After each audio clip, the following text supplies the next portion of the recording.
Reactions continue to trail Supreme Court's ruling in favor of financial autonomy for local government areas. A coalition of over 40 civil society organizations has accused state governors of plotting to control local government areas.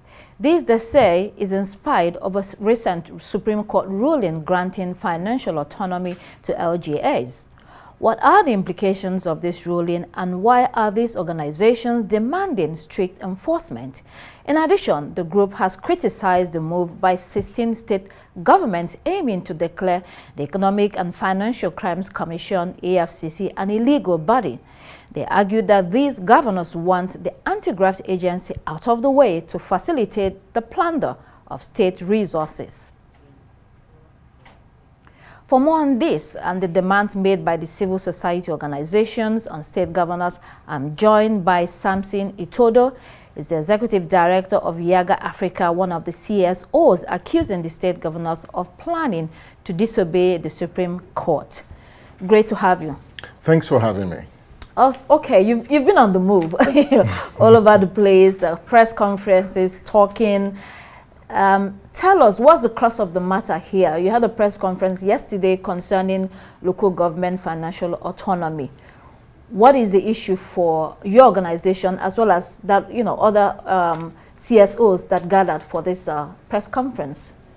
So, thanks once again for having me. When the Supreme Court ruled that state governments should desist, from interfering with the funds that are appropriated for local governments, and also, ruling to the effect that Section 7 of the Constitution guarantees democratically elected local councils, the entire country was jubilant that the Supreme Court had risen to the occasion to not only enforce constitutionalism, but strengthen local democracy.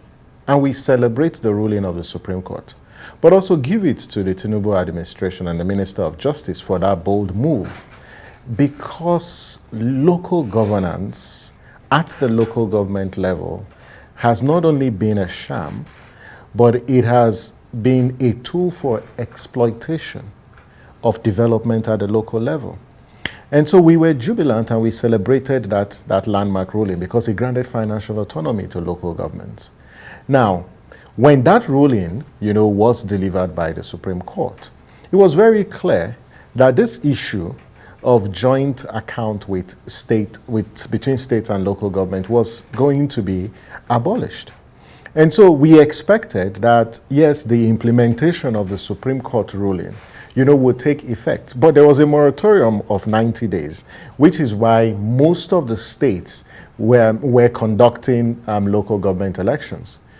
To now see situations where there are provocative litigation, taking to the effect that a ruling is being demanded by those states, that the Supreme Court should deliver a ruling to the effect that the federal government or federal institutions shall not, question, investigate, or invite anybody from those states as it relates to matters of funds for the states. Okay. And we consider that undermining the ruling of the Supreme Court. Okay, so let's look at, for instance, because part of the discussion is this Anambra State Local Government Administration Bill, which has been passed into law.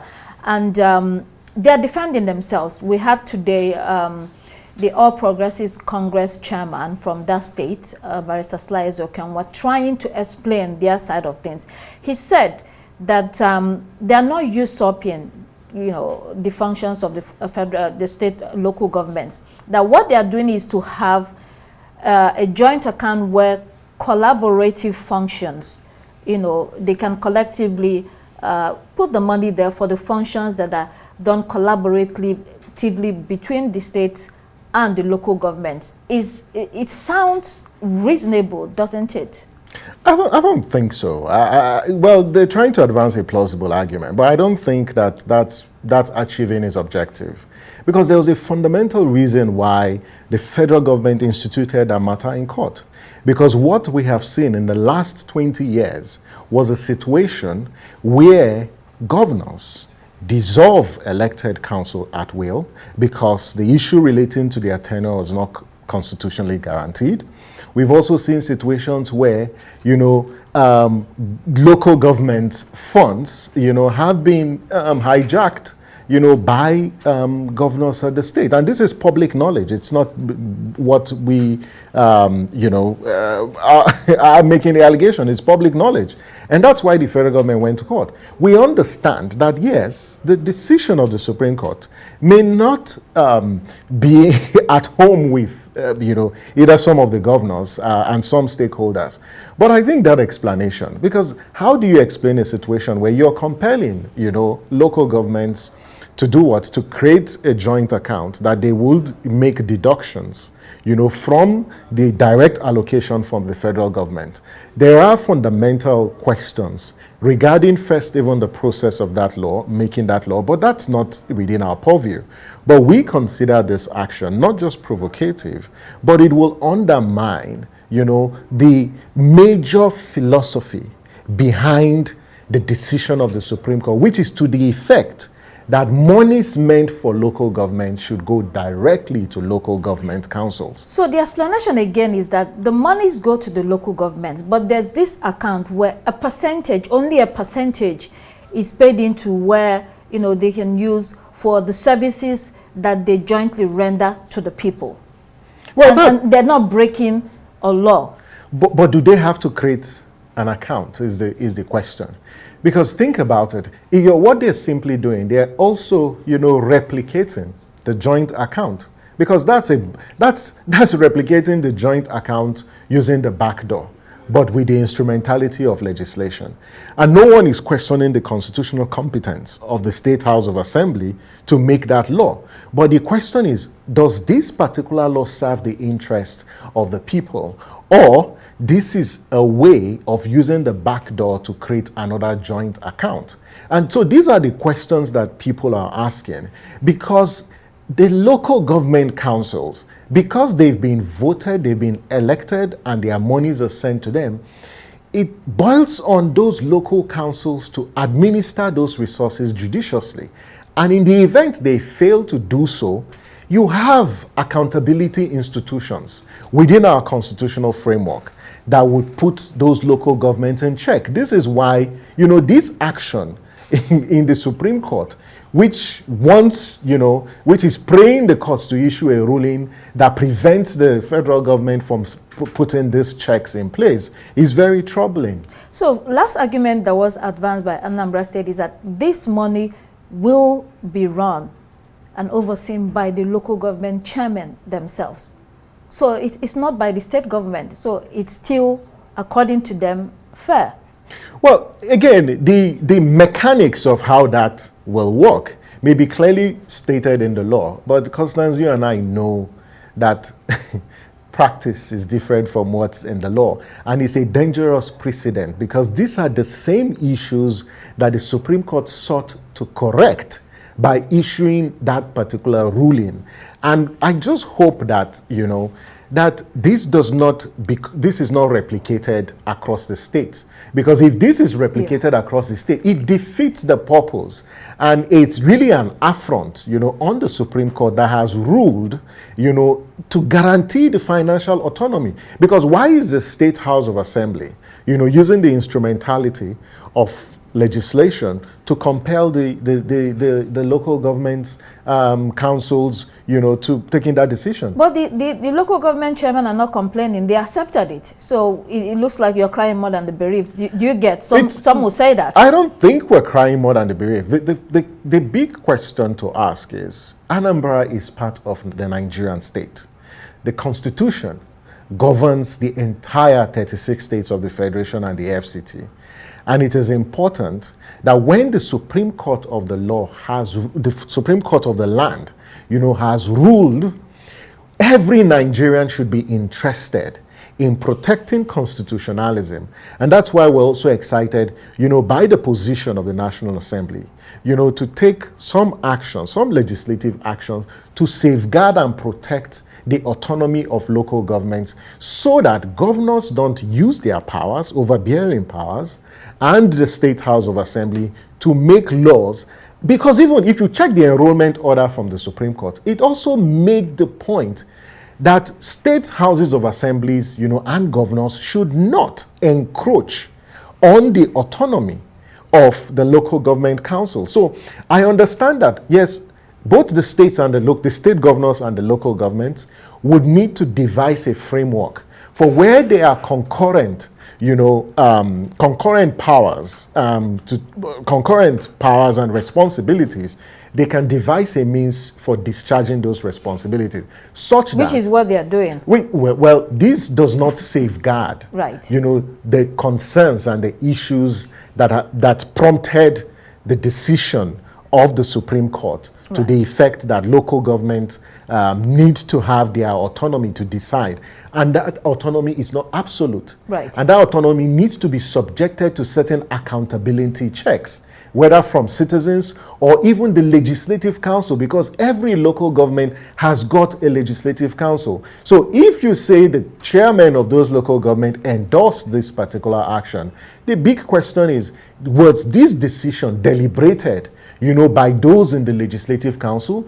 Did they hold public hearings to listen to citizens and those people who voted them into power? Because you also need to check the processes of making this decision. Again, Constance, the State House of Assembly has the powers to make the laws, but these concerns are expressed because it appears that it is undermining the ruling of the Supreme Court through the back door. The governor of Anambra State, Governor Chukwuma Soludo, was quoted as saying that absolute, independence for the local government areas is not advisable. Absolute is not advisable. Within our constitutional framework, there is no absolute independence anywhere. Even at the federal level. Because that's the argument is advancing. The reason why you have checks and balances, within a constitutional framework is to limit and check the other institution. The president does not have absolute powers. That's why he needs to subject, some of his decisions to test by the Senate or the National Assembly. A classic example, things like about the power of confirmation or even the power of appropriation. It goes towards to the National Assembly. So there is no absolute, and total autonomy. This is why you have legislative councils. Those councillors that represent district, they do what? They hold the local government chairman, to account. So when we say autonomy, it's not absolute autonomy. The whole concept of separation of powers, the whole concept of democracy is also how do you limit powers and put checks in place, which is what the local councils should do. So you've had a press conference, you've issued a press statement. Now what? I love it when, we're asked this question, now what? Yeah, what's next? The fact that citizen group, over 40 civil society organizations are raising this issue, because we must understand what is the role of civil society. Our role as civil society organizations is to amplify and draw the attention of stakeholders to certain concerns about our operation of our constitution, our democracy. So what's the next plan? Well, we've issued this, this press conference. We have also, we'll be engaging those institutions because the matter, is in court, as you know, but also engaging the anti-corruption agencies. But I know that, people have been asking whether you're going to join this suit or institute a legal action. I think that's a matter for the civil society organizations. You don't come to advocacy by sharing all the tactics that you have. But I tell you, it is important that the stakeholders know that citizens' vigilance is a prize that you pay for freedom. And as civil society, we are keeping our eye on this issue to ensure that the rule of law is upheld. Another key topic, 16 state governors, can you believe it, are trying to delegitimize the Economic and Financial Crimes Commission that has been on since was set up by former President Olusegun Obasanjo and has done a lot of work. It is mind-blowing to many. Can you believe what is going on? Well, it's not necessarily mind-blowing, because if you check, even prior to the ruling of the Supreme Court, and back to this issue, it's just about the character of the Nigerian state and also what happens at the subnational level, and the fact that there's just impunity and lack of accountability, at the state level. That's what's just expressing itself.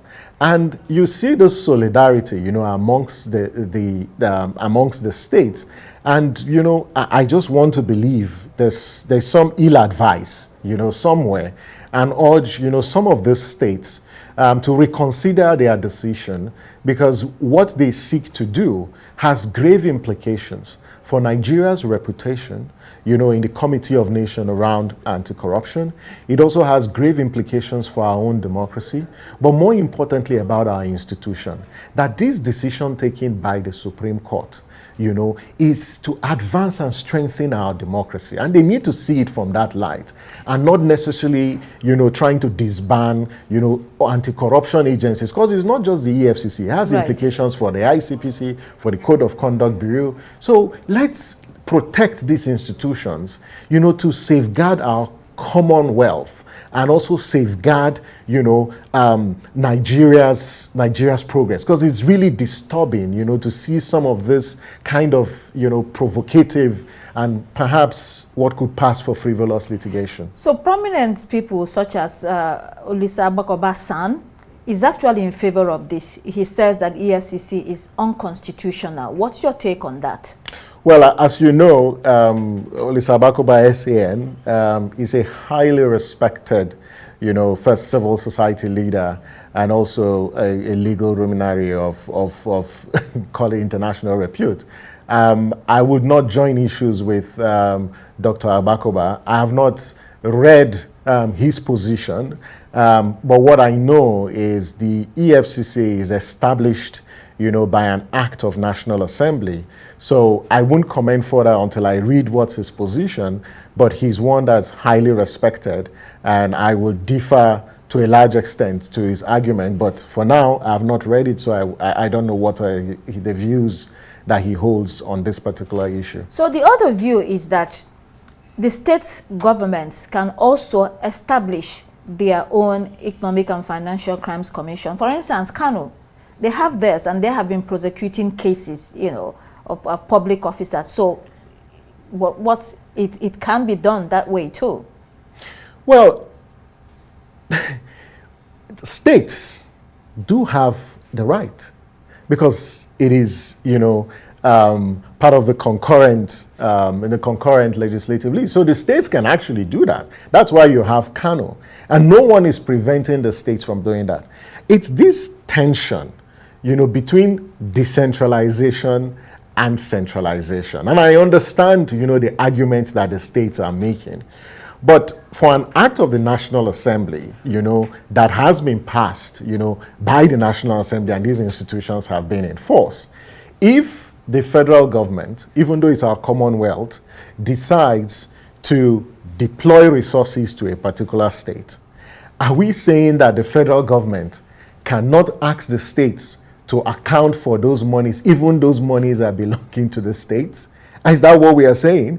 I think that we need to look at this from three different perspectives. The first perspective is to recognize that, yes, the resources of Nigeria are the resources of Nigeria, and that those resources are not meant for governors. They are meant for the good and the governance and the development of our people.